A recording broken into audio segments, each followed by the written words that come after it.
नमस्कार, न्यूज मंच देख रहे हैं आप और मैं हूं विशाल वैभव। अभी जो है हम देश रत्न मार्ग सरकारी आवास पे जो स्थित हैं और आपको बता दें कि ये 5 देश रत्न मार्ग है। जैसा कि आप मेरे पीछे देख पा रहे हैं, आवास संख्या 5 देश रत्न मार्ग।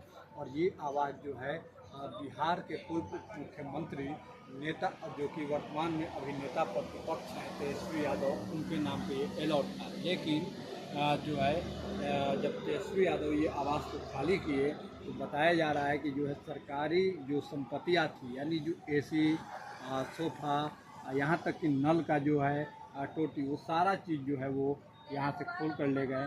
हालांकि इस बीच जो है जिसको लेकर तमाम राजनीतिक बयानें जो है आनी शुरू हो गई हैं। तो जैसा कि आप ये दृश्य देख पा रहे हैं आवास 5 देश रत्न मार्ग से, और इस पर तमाम जो है बिहार के चाहे वो जेडीयू के ओर से जो है बयान है, उनके द्वारा भी जो है बयान जारी कर जो है कहीं ना कहीं नेता प्रतिपक्ष तेजस्वी यादव को निशाने पर लिया गया है। और अब जो है ये आवास बिहार के उप मुख्यमंत्री सम्राट चौधरी के नाम पे जो है अलॉट किया गया है, उनको जो है ये आवास आवंटित किया गया है। तो कहीं ना कहीं जिस तरह से आवास को जो है ये तेजस्वी यादव ने जब खाली किया तो इसको लेकर जो है बिहार की राजनीति काफ़ी जो है गर्म हो गई है और तमाम तरह के जो है बयान जो है आ रहे हैं।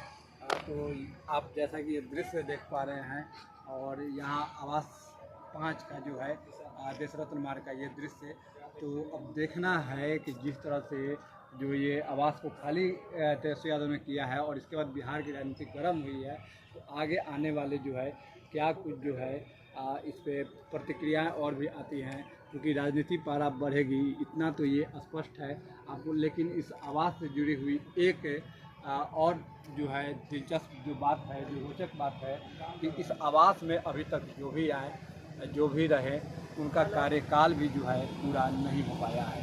चाहे वो तारकिशोर प्रसाद की बात करें या फिर नेता प्रतिपक्ष तेजस्वी यादव की बात करें या सुशील मोदी जब थे उनकी बात करें, और अब जो है सम्राट चौधरी के नाम पे ये आवास अलॉट हुआ है। तो देखना है कि सम्राट चौधरी अपना कार्यकाल पूरा कर पाते हैं या नहीं। फिलहाल के लिए बने रहिए न्यूज मंच के साथ। न्यूज मंच के लिए नीरज कुमार के साथ विशाल वैभव, पटना। प्रतिपक्ष तेजस्वी यादव ने सरकारी आवास खाली किया है और कहा जा रहा है कि सरकारी जो संपत्ति है वो सब लेकर वो चले गए हैं। सर, क्या कुछ कहेंगे इस पूरे मामले पे? देखिए, तेजस्वी जी के ऊपर जो आरोप लगाए जा रहे हैं वो कोई बेबुनियाद आरोप नहीं है। बहुत पहले से ही इनके परिवार के लोग ऐसे काम को करते आए हैं। पूरा बिहार देख रहा है कि जब इनके पिताश्री सत्ता में थे तो चारा घोटाला, अलकतरा घोटाला, मेधा घोटाला, ऐसे कितने घोटाले मैंने अब गिनती नहीं गिन पा रहे हैं। स्वाभाविक रूप से जिस डीएनए से अब तेजस्वी जी निकले हैं वो डीएनए घोटाला का ही डीएनए है। सरकार में जब ये भी रहे तो 5-5 विभाग लेके इतने घोटाले किए कि मुख्यमंत्री जी को आज होकर कहना पड़ा कि इसके घोटाले से, इसके भ्रष्टाचार से हम तंग आकर को इससे अब अलग हो रहे हैं। तो ये आक्षेप इन पर शुरू से लग रहा है। तो जो इतना बड़ा घोटाला कर रहा हो, जिसके पिताजी इतने बड़े घोटाले किए हों, वो ये सब चीज़ एसी और पलंग और टोटी ले जा रहा है, तो ये माने आरजेडी के लिए सामान्य बात है। आरजेडी के लिए सामान्य बात है। भले हम राजनीति सूचिता को इसको गलत मान रहे हैं, लेकिन आरजेडी वगैरह को इसका कोई ये नहीं है, गम नहीं है, कोई इसके लिए उसको पश्चाताप नहीं है। उसका जन्मसिद्ध अधिकार है ऐसे चीज़ों को हड़पना, सरकारी माल को हड़पना। ये आरजेडी ने अपना जन्मसिद्ध अधिकार मान लिया है। सर, उससे आवास से जुड़ा हुआ एक और रोचक तथ्य है कि उस आवास में जो भी गए अभी तक उनका किसी का कार्यकाल पूरा नहीं हो पाया। तो क्या लग रहा है सर, सम्राट चौधरी कार्यकाल पूरा कर पाए? ऐसे बातों पर हम लोग विश्वास नहीं करते हैं। ये सब मनगढ़ंत बातें हैं। कोई भी कहीं भी रह के अपनी अच्छी जीवन जीता है, व्यतीत करता है, इसलिए इन सब चीज़ों में कोई दम नहीं है। ऐसा कोई भारतीय जनता पार्टी इन सब चीज़ों में कभी विश्वास नहीं करती। धन्यवाद सर। माननीय मुख्यमंत्री के नाम से आवंटित मकान इतने लंबे अरसे के बाद उसको खाली किया जाना ही यह घोर चिंता का विषय है।